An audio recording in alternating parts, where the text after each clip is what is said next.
Hello everyone, welcome to the Tech Fix Everything's channel. This channel is dedicated to sharing techniques and experiences in repairing printers, photocopiers, and different types of toner cartridges. In this video, I will guide you through the process of downloading and installing the driver for the Epson L1800 printer on Windows 10, 64-bit version.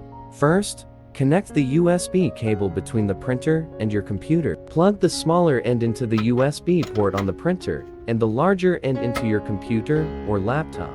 Next, plug in the power cable for the Epson L1800 printer. After that, go to your computer and check which version of Windows you are using. Is it Windows 10 or 11? And is it the 32-bit or 64-bit version? So, this computer is running Windows 10 Home, 64-bit version. Next, open Google and type in the keyword driver Epson L1800 Windows 10 64. For the next steps, please stay tuned.